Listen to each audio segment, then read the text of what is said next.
Let's get started with the story of the day, which is the National Football League. And ironically, maybe not a coaching story here. A Missouri senator has introduced legislation to block the Chiefs from operating a sportsbook in the state after the team confirmed plans to move into a new stadium across the border in Kansas. Now, remember, in the state of Missouri, sports betting is legal as of December of last year.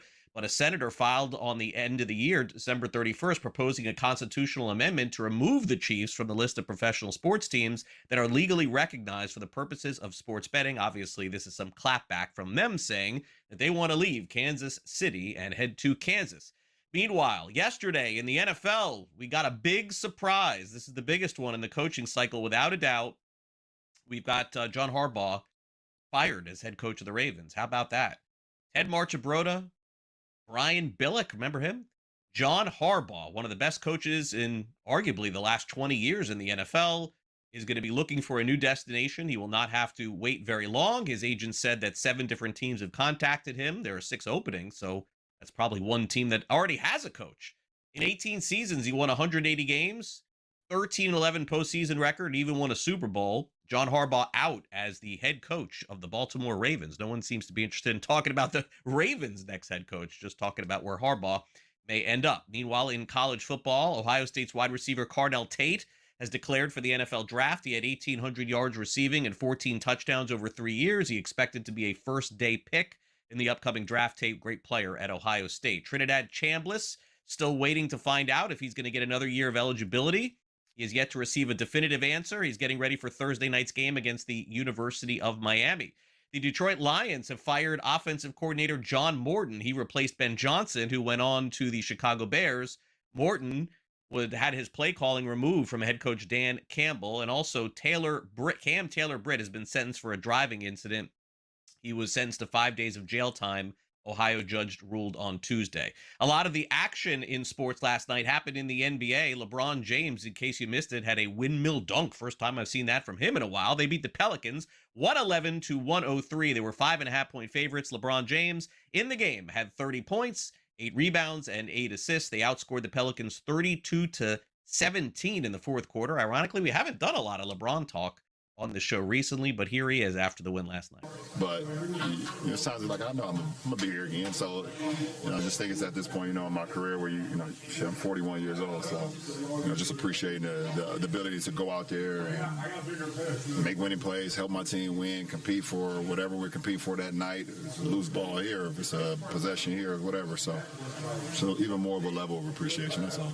Every night he doesn't have his best stuff, but he has enough to win. And you just got to, I'm his catcher. I've figured out, how to call the pitches. Sometimes he tells me to F off, and he calls his own pitch, which is fine too. But it really is, to me, it's that. It's like, what's the best way to kind of utilize him tonight based on the opponent, based on the coverage, based on how he's moving. We have conversations sometimes in games. How's your 3-ball feel? Okay. All right. I'm going to run the softball play for you, or I'm going to, put you in this spot versus the pick and roll, because I know that you'll end up with the shot. And it's really just that ongoing dialogue with him. To me, what he's doing at 41, what he did last year at 40, it's greatness. It's just a different form of greatness. Minnesota Timberwolves take care of the Miami Heat last night in big fashion, 122-94. Anthony Edwards last night had 26 points and hit 5 3-pointers. Minnesota playing good basketball. They've won 3 games in a row, and Chris Finch certainly happy with the outcome, not just a win, but they blew out the Heat. When you play this team with the way they play, containing the ball is the most important thing. I thought we were really good.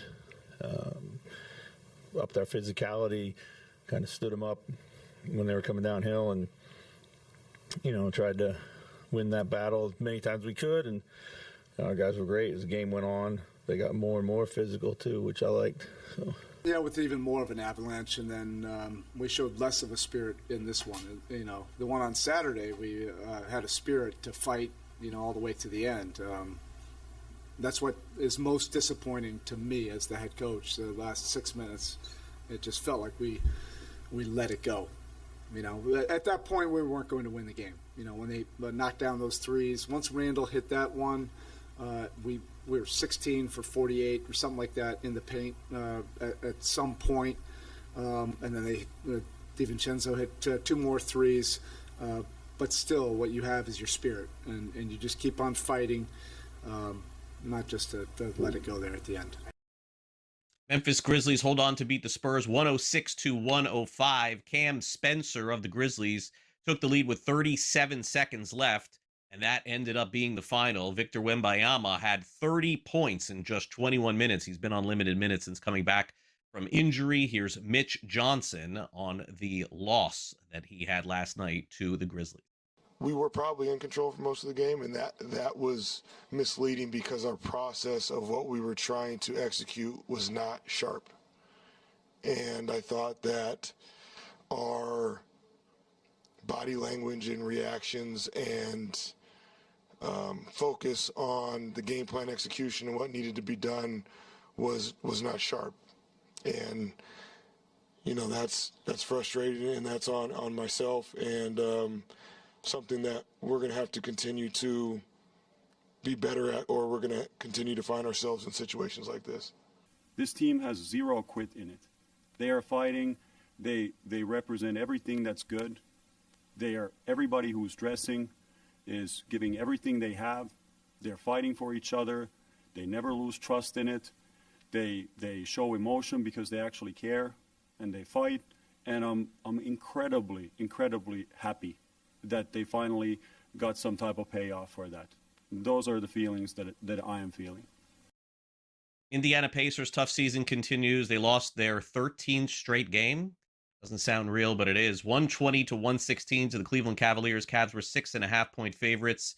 Darius Garland had 29 points. In college basketball, and we'll dive more into this with Michael DeCourcy coming up in just a few minutes, number 6, Duke goes on the road to beat number 20 Louisville by a final of 84-73. Cam Boozer, Player of the Year candidate, had 27 points, 8 rebounds. Duke 14-1 with 6 wins versus top 25 teams. That has John Shire in a good mood after last night's win. I think the first thing in order, I've been fortunate to see a lot of special players here. The special guys, man, they live it. He lives it. Over Christmas break, he wasn't relaxing. He was working out, training every day. He's watching film. He's consumed by it. And so I think that makes him incredibly prepared, and that makes him incredibly confident, in these situations. And then I think for him, he just understands what the game requires. Some games it's more. He had 9 assists last game for us. This game, again, he has 27, 8, and 4. And, again, the defense was terrific. So I think it's those two things that really allow him to make such an impact. Just his love for the game, his preparation, and then his ability to feel what's required. More college basketball, by the way, coming up with Michael DeCourcy of Sporting News. Also, one note from college football as well. Ty Simpson is leaving the University of Alabama. In fact, he is headed toward the NFL draft. There are different projections and predictions as to where Simpson could end up. Some have him as a first-day pick. Some think that maybe he should stay at Alabama. We'll let somebody else make that determination. Welcome back to Newswire here on Sports Grid. Sam McQuillan is with us from Legal Sports Report. Sam, what would be another visit with you without discussing prediction markets? Let's get started and discuss the latest on Kalshi. You wrote about this over at LegalSportsReport.com. Kalshi's done a good job of getting a lot of new people to download their app, deposit some money, and make some predictions. But what is the focus beyond that? Yeah, it's a great way to look at this. There's been a ton of growth. It's similar, we're seeing to prediction markets, what we saw to sportsbooks when they first came in and kind of took the country by storm, acquiring all these new users with incentives and bonuses. And now you have Kalshi kind of moving into that realm of things where now they are trying to retain all the great customers that have signed up and used the product and make sure they're really here to stay, as opposed to kind of just being a fad, which is really important when you talk about prediction markets, which are fundamentally different than sportsbooks. Kalshi announcing this week that it's going to have a VIP program, which is going to be essentially for its top users that it wants to retain, where it's going to be very similar to what sportsbooks have, where you have kind of a direct line of customer support day and night to make sure that everything is going smooth for the biggest customers they want to retain. For sportsbooks, these are their biggest programs. These are where they kind of make all their money, is keeping these big kind of whales, as they're known. So Kalshi, interesting following with kind of a similar move here. And it's really important from the standpoint, too, that prediction markets right now need a lot of liquidity. It's great to be able to offer all these markets on things that sportsbooks can't, be in states where sportsbooks have not been able to get to right now. But if no one is on the other side of these markets, a lot of the time, you're not going to attract and keep the big bettors that you kind of want to take away from sportsbooks. So you can kind of look at this as a move of improving the liquidity that Kalshi has on its platform, as well as kind of preparing for incoming competition. We know FanDuel and DraftKings have launched their own prediction markets as well, so they'll be competing in states where Kalshi so far has really only had to compete with Coinbase and a few other small prediction markets, Polymarket not fully back launched yet. So it's kind of a new pivot for the Maine prediction market here going into 2026. Last year was obviously all about launching, getting off the ground, having tons of volume. As you mentioned, Craig, a lot of app downloads as well. Now it's how do we make this long term? How do we last? How do we keep these customers? Not just from a standpoint of is regulation coming? Are we going to be legal? But what happens when the rest of the industry catches up to us as well? So I would imagine there'd be similar kind of moves Kalshi and others make throughout the year, signaling that now they're kind of going to try to focus on customer retention as opposed to going out and grabbing market share. All right, let's now, speaking of the main reason, no pun intended, let's get to Maine and talk about what's headed for them here in 2026. Some casino gambling potentially on deck. What's the latest there?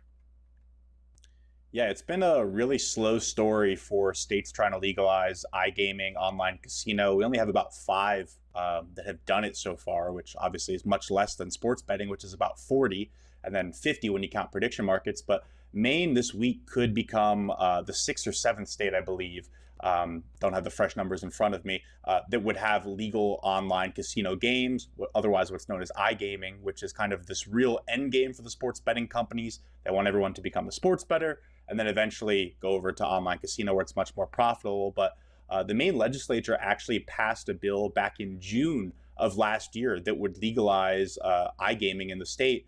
But the governor has not signed it. The legislature adjourned right after they passed it. She declined to sign it. And because in Maine, the governor can't act until the legislature is back, this week, now that the legislature is back, the governor has about 3 days to either veto it, sign the bill, or let it become law without her signature, which are some pretty interesting outcomes when you look at who has opposed online casino in Maine. The governor has in the past been vocal about not being in favor of adding more gambling to the state, but hasn't really taken a hard stance and obviously hasn't vetoed it yet. You have the Maine Gaming Control Board, another regulator, arguing that the structure of who would have to govern online casino under the bill would diverge from the current structure where casinos fall under the gambling board as opposed to the gambling unit. And then you have the state's 2 commercial casinos, Hollywood Casino and Oxford Casino, which would not be allowed to be a part of this industry under the bill. That's kind of the big pressure point here. iGaming would only go to control of the state's 4 tribes with casinos who are partnered with DraftKings and Caesars, as they are in sports betting as well. So a lot of opposition there from that standpoint. If the governor does end up vetoing it, then you would need a 2/3 majority from the legislature to override her veto and really make legalizing iGaming possible. But based off of prior votes, it doesn't look like that majority is there. So if the governor vetoes it, it could be curtains for this bill. But again, she hasn't taken any action yet, so she could also just let it become law without her signature. We'll know in a few more days, but should be a pretty interesting situation up in Bangor.